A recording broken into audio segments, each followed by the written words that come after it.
Masih ingat dengan Pak Tarno, peserta kompetisi sulap The Buster yang dulu begitu terkenal di televisi. Sosok Pak Tarno begitu terkenal masyarakat Indonesia usai dirinya populer sebagai Master of Traditional Magic. Kabar terbaru datang dari pesulap itu. Kini ia dikabarkan kembali jadi pesulap jalanan. Video Pak Tarno gelar atraksi sulap di pinggir jalan pun viral di media sosial. Setelah ditipu ratusan juta oleh mantan manajernya, Pak Tarno ikhlas kembali menjadi pesulap jalanan. Pak Tarno gelar atraksi sulap di Kota Tua. Pertama kali diunggah oleh salah satu akun TikTok pada 14 April 2024 lalu.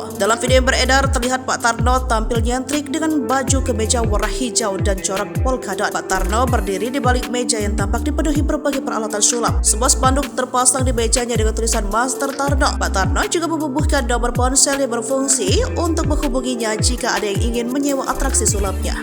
Dalam video yang beredar, Pak Tarno tampak tak ragu menampilkan kemahiran bermain sulap. Ia juga ramah kepada para pengunjung dan penonton. Pak Tarno dengan sabar melayani pengunjung yang ingin berfoto bersamanya. Sebelumnya pada Oktober 2023, Pak Tarno memang sempat mengungkap telah ditipu manajernya hingga kehilangan uang ratusan juta rupiah. Pak Tarno mengaku mengalami kerugian lantaran sang mantan manajernya membawa kabur uang hingga ratusan juta. Uang tersebut diambil oleh mantan manajer melalui rekening pribadi Pak Tarno. Pertama mengambil 50 dari rekening, terus 50 lagi, semua 100 juta, ungkap Pak Tarno dikutip dari salah satu akun YouTube Senin 23 Oktober 2023. Diketahui kejadian bermula saat Pak Tarno berniat untuk menggunakan uang tersebut membeli mobil. Setelah itu, Pak Tarno meminta tolong kepada mantan manajernya untuk mencarikan mobil. Namun, justru uang Pak Tarno sebesar 100 juta rupiah untuk beli mobil tersebut lenyap. Tak hanya itu, Pak Tarno juga menceritakan kisah penipuan lainnya yang telah ia alami. Namun kali ini dari pelakunya yang berbeda. Ada yang minta modal jamnya nggak ada, duitnya nggak ada lagi yang minta modalin warnet ibunya.